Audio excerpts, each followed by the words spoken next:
시간이 돌아왔습니다. 오늘도 예스라 강해 설교로 지난주에 이어서 9장 13절부터 말씀을 드리겠습니다. 우리의 악한 행실과 큰 죄로 인하여 이 모든 일을 당하여 싸우니 우리 하나님이 우리 죄악보다 형벌을 경하게 하시고 이만큼 백성을 남겨주셨사오니 아멘. 자기들이 지은 죄로 볼 때는 바벨론에서 다 죽어야 되는데 그래도 하나님께서 남겨서 돌려보내셨으니 하나님의 심판은 자기들의 죄보다도 경하더라는 고백입니다. 그렇습니다. 하나님은 심판 중에도 긍휼을 베푸십니다. 다음 14절에서 15절 말씀입니다. 우리가 어찌 다시 주의 계명을 거역하고 이 가증한 일을 행하는 족속들과 연원하오리까? 그리하오면 주께서 어찌 진노하사 우리를 멸하시고 남아 피할 자가 없도록 하시지 아니하시리까? 이스라엘 하나님이 여호와여, 주는 의롭도소이다. 우리가 남아 피한 것이 오늘날과 같사옵거늘 도리어 주께 범죄하였사오니 이로 인하여 주 앞에 한 사람도 감히 서지 못하겠나이다. 보십시오. 무엇을 하나라도 구한 것이 있습니까? 아무것도 구하지 못했어요. 그냥 하나님께 죄 지은 것이 너무 많아서 아무것도 할 수 없다고 했을 뿐입니다. 그것이 기도의 끝이었습니다.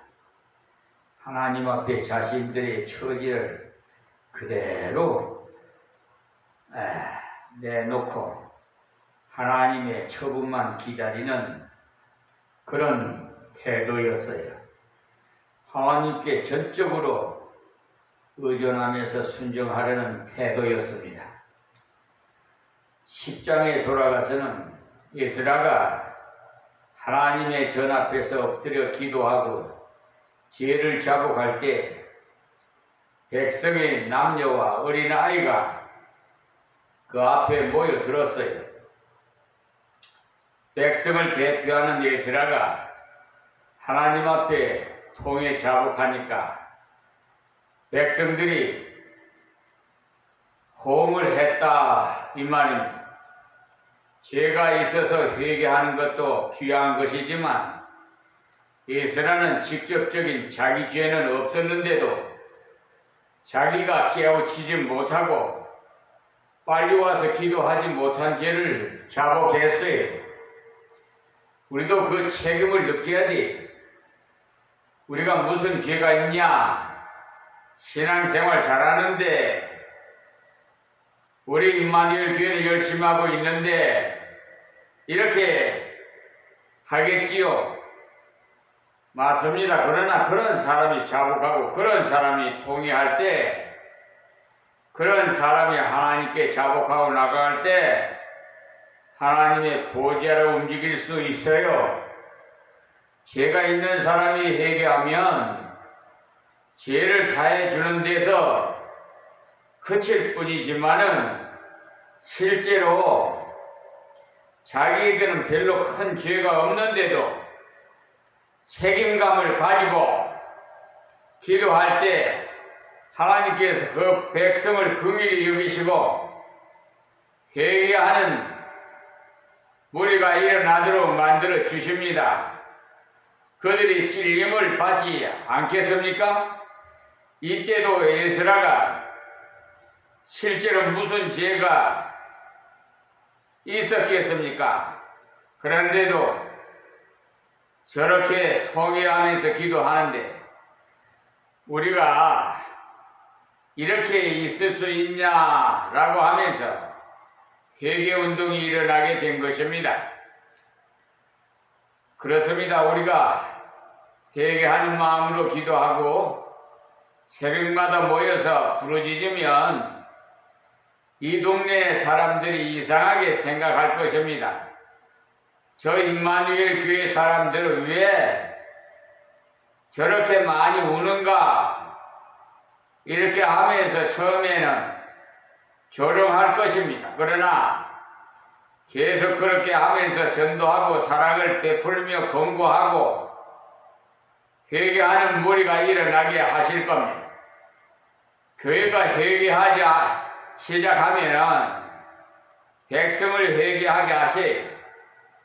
성도가 회개 운동을, 그러니까 삶을 살기 시작하면 성결된 삶의 운동이 일어나기 시작하니까 회개 운동과 개혁 운동을 바로 믿는 사람으로부터 시작할 때 온 백성들에게 일어나기 시작합니다. 1907년에 일어났던 평양의 그 부흥운동이 시발점이 교회에서 일어난 회개 운동이었어요. 우리도 에스라 같이 회개하면서 하나님께 나아감으로써 민족을 건지는 일에 앞장서야겠습니다. 이제 통성 기도도 좀 하시고, 우리가 모범을 보여야 되지 않겠습니까? 자, 그럼 다음 10장으로 넘어갑니다. 1절에서 44절까지는요, 서론을 먼저 말씀드리면, 예서를 다 마치고 이어서 느헤미야와 에스더로 연결하도록 하겠습니다. 에스라와 느헤미야 그 두 책은요, 이스라엘이 포로 쪽에 있다가 하나님의 은혜로 1차, 2차, 3차로 귀환하는 역사를 가르쳐주고, 에스더서는 바빌론의 포로 중에서도 하나님께서 큰 역사를 했다는 것을 보여주고 있어요. 그러니까 에스라서는 2차 포로 귀환까지 해서 마치는데 1차 포로 귀환 때는 스룹바벨과 예수아를 중심으로 5만 명 가까운 사람들이 돌아와서 예루살렘의 성전을 지었습니다. 그러나 그 뒤에 성전을 중심으로 신앙생활을 바로 하지 못했어요. 우리들도 이것을 잘 새겨 들어야 됩니다. 우리가 좋은 시설을 만들고 좋은 시스템을 만드는 것도 좋지만 그 이후에 하나님의 말씀대로 세상을 향해서 계속해서 역사하지 않으면 우리도 모르는 사이에 세속화가 되어버려. 그래서 이때도 돌아온 사람들이 그 땅의 이방인들과 결혼하는 일이 생겨나기 시작했어요.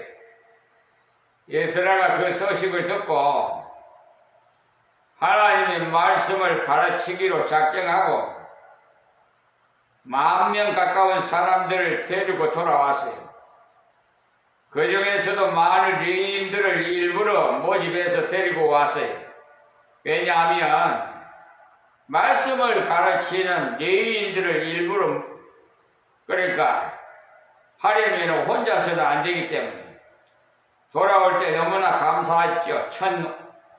1,500km가 되는 먼 길을 걸어오는 동안 아무 연고 없이 돌아왔기 때문에 출발하기 전에 아하와 강가에서 금식 기도하면서 간절히 기도하니까 군인도 없이 아무런 병기도 없이 여자들과 어린 이들과 많은 보물들을 가지고 돌아왔는데 아무런 사고 없이 돌아왔어요.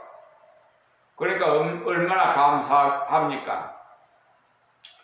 그런데 막상 돌아와서 가만히 살펴보니까 이스라엘 백성들 중에 일찍 왔던 사람들은 성전을 짓고 난 다음에 성전을 중심으로 말씀을 중심으로 신앙생활을 하지 않고 세속화가 되어 있었어요. 왜 그러겠습니까?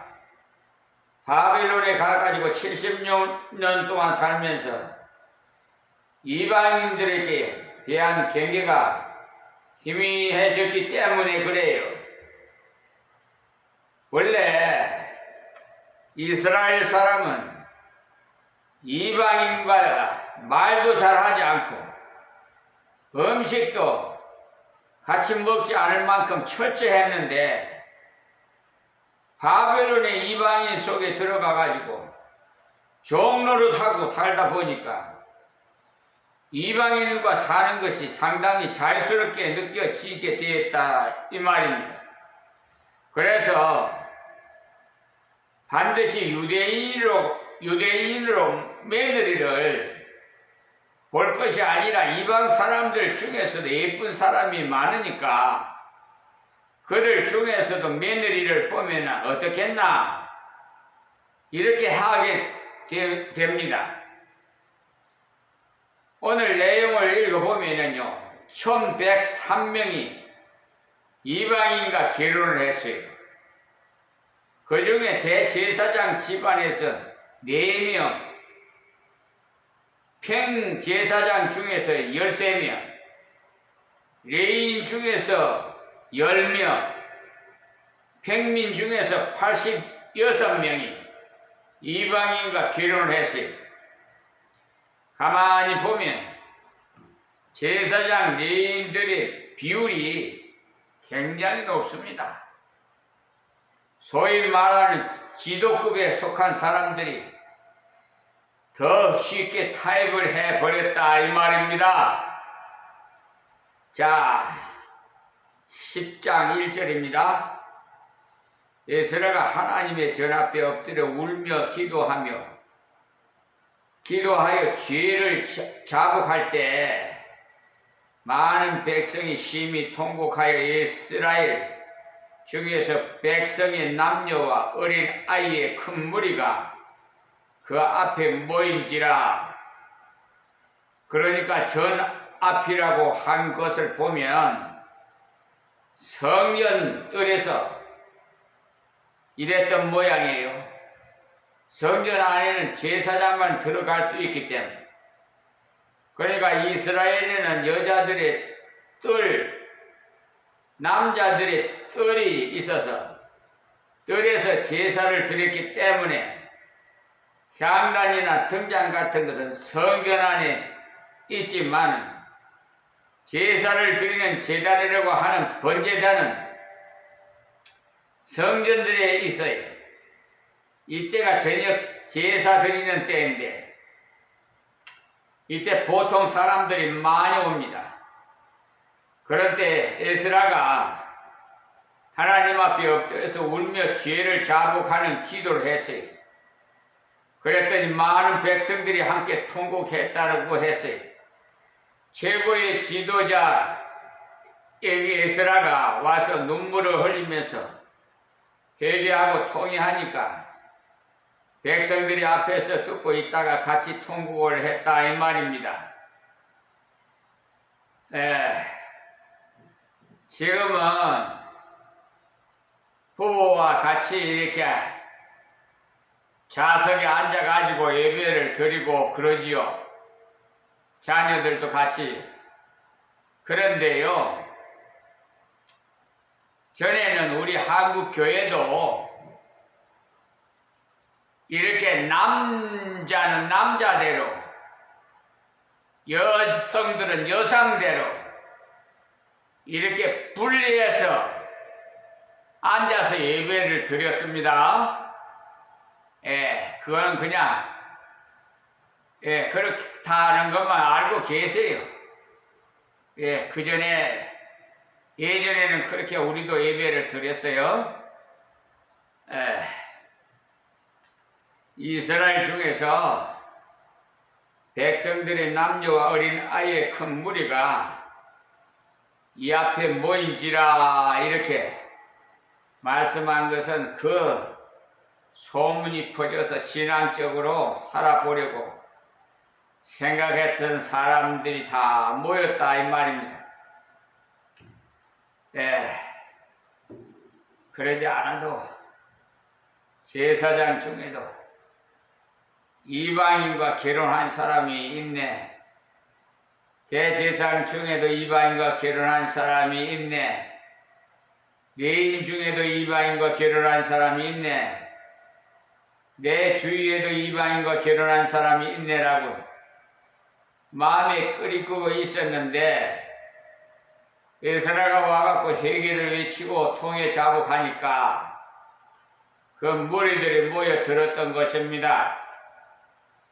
이것을 보면 누가 먼저 불을 붙이느냐가 참으로 중요해요.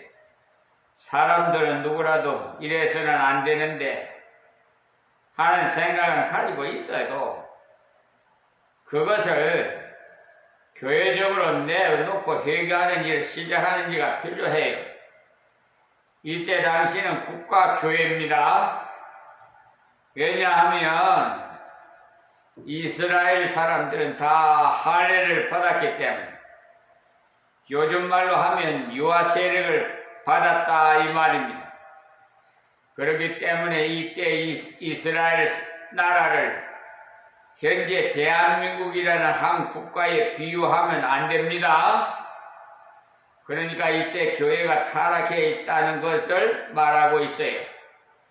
구약에서 보면 신앙의 타락의 그 지름길이 불신 개론에서 왔어요. 제가 얼마 전에 말씀드렸지만 어버이날에 말씀드렸죠. 부모님들은 소천하시면서 유언이 형제간에 우애 있게 잘 지내라고 유언을 하고 임종을 해요.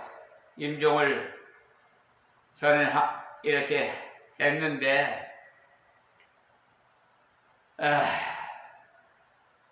그 부모님의 유언대로 다른 거는 다 했는데 저 가족 묘지도 좀 해라. 또 내가 가지고 있다가 장손에게 유산을 넘겨줘라.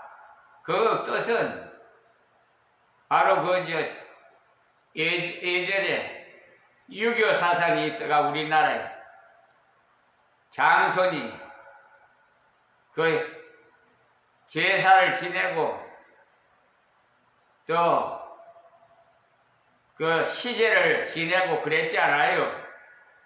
그런 전통이 있어가지고 그랬어요. 사실 형제간을 많이 두고 보지만은 장손이 아무래도 책임감이 있는 것 같아요. 성경에 에서나 그 가인이나 에서의 제사는 안 받고 가인의 제사는 받고 그랬잖아요. 차남을 하나님과 함께하고 그런 역사가 있는데 지금 이 나라도 그런 것 같아요. 그런데 안타깝게도 제가 세속적으로 사업을 하다 보니까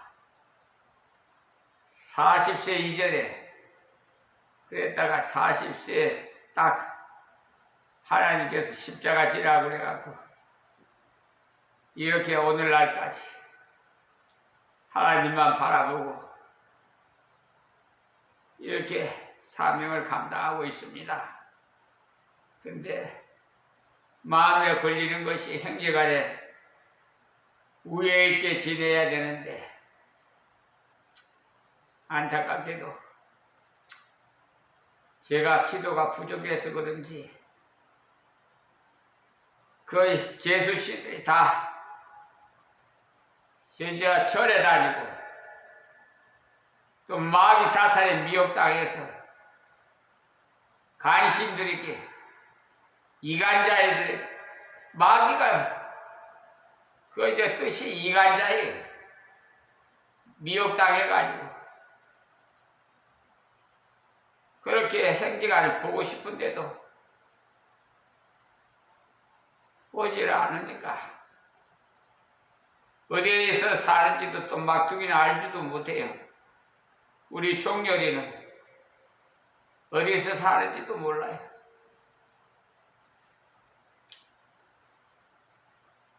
쟤한테 섭섭하게 한 것도 없는데 참 묘해요. 그런 거 보면. 너는 왜 형님한테 안 오냐 그러면 갈게요 해놓고 안 와요.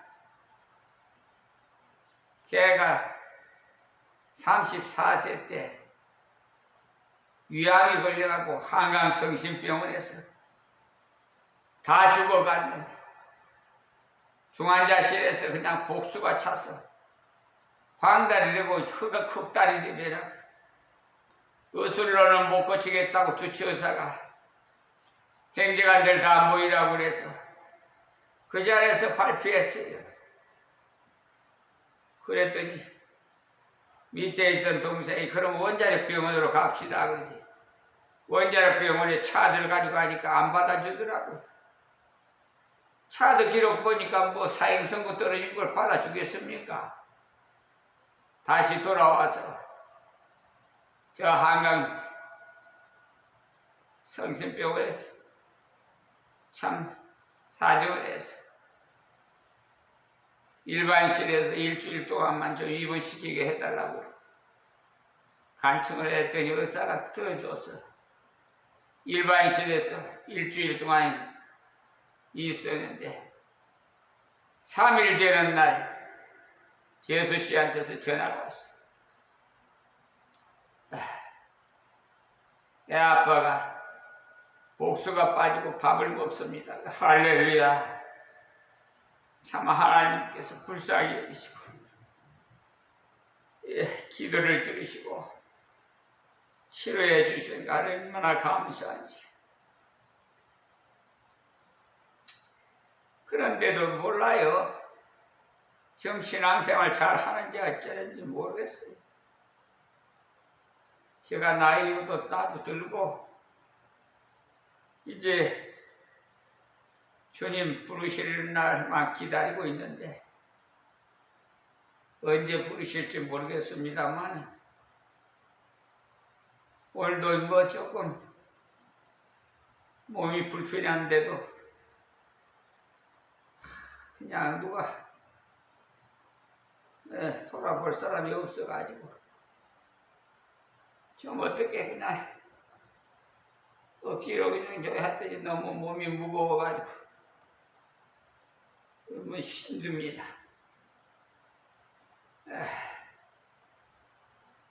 그래. 2절 말씀드리겠습니다. 엘람 자손 중에 여이엘의 아들 스냐가가 에스라에게 이르되 우리가 우리 하나님께 범죄하여 이 땅 이방 여자를 취하여 아내를 삼았으나 이스라엘에게 오히려 소망이 있나니 그랬어요. 에스라가 통곡하고 백성들도 모여서 통곡하니까 같이 동력할 사람을 하나님께서 일으켜 주셨어요. 우리가 회개 운동을 일으키면은 회개 운동을 사모하는 사람이 나와요. 기도 운동을 일으키면 기도를 사모하는 사람이 모여요. 전도 운동을 일으키면 전도를 사모하던 사람이 모이고 구제를 열심히 하려고 하면은 또 구제하는 사람들이 모이고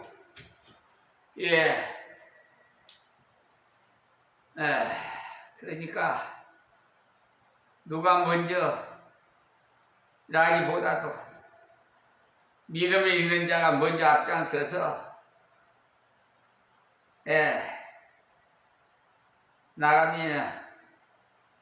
우리나라 교회들 중에도 제자 훈련을 열심히 하는 교회, 우리 소천하신 오카라 목사님, 참 훌륭하신 목사님이,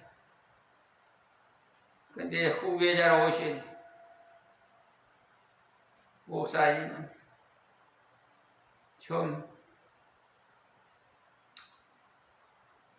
평이 좀 좋지를 않은 것 같아. 근데 어쨌든 미국에서 심호하고 오신 분인데, 오정근인가요? 근데 그 미국에서 심호하던 교회에서 이메일로 연락이 오는데 좋지 않은 평이 저와. 근데 오정근 목사는 그 박사학위 그거 아니고 뭐가 필요하다고, 그 박사학위가 구원시킵니까? 나 그거 참 이상해. 그런 거 뭐 필요 있는가 모르겠어. 나 아무 소용없어요. 왜 나무 그 표절을 해? 예수 믿는 사람은요 정직해야 돼. 그렇게 도둑질하면 안 돼. 나무 논문 도둑질하는 거 아니에요 그거? 에?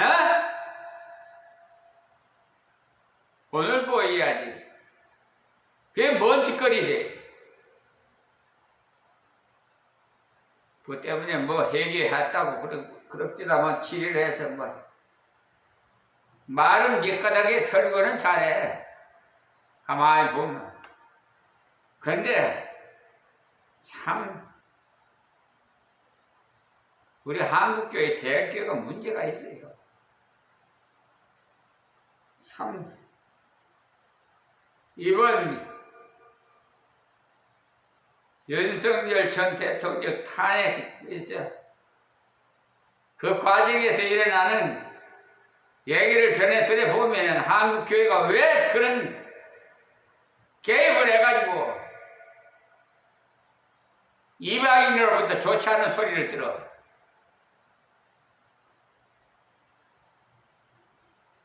아이고 정말 납작 엎드려서 기도는 할 일이지.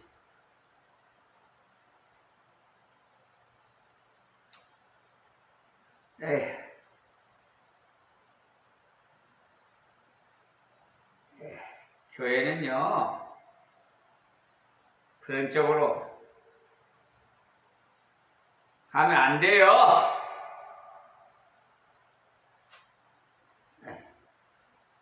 그러면 감자탕 교회와 같이 열심히 하는 교회는 교회가 돈을 바로 써야 된다는 생각을 가졌던 사람들이 모여들어요.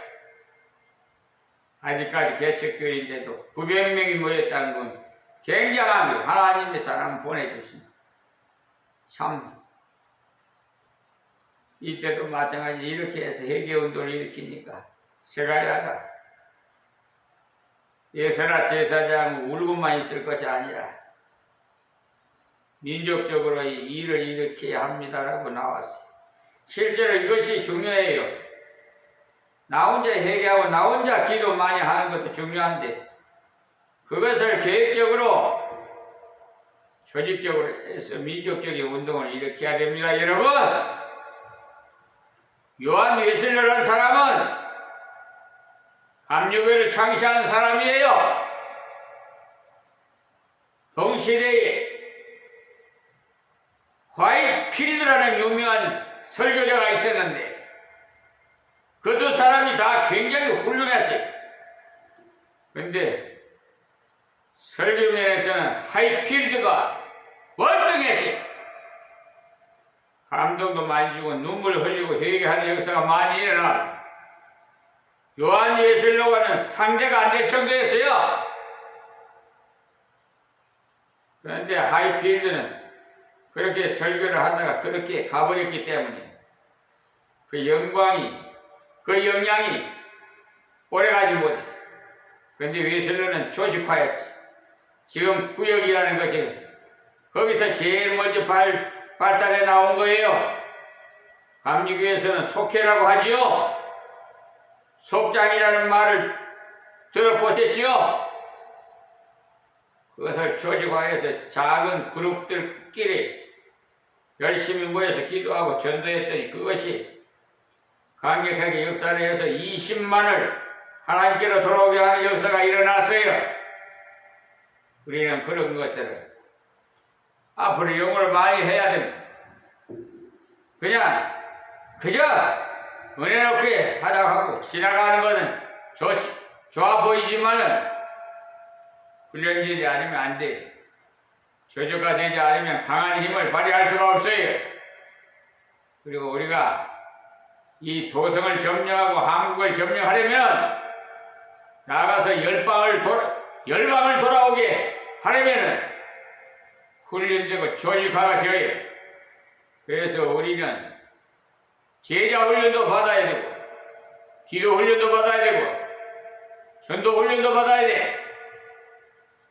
이때도 스가냐가 에스라에게 한 말이 너무나도 귀해. 이렇게 엎드려서 통곡하고 회개하고 자복하는 것도 귀하지만 지금 우리는 절망하고 있을 때가 아니다. 이런 마음을 주셨어요.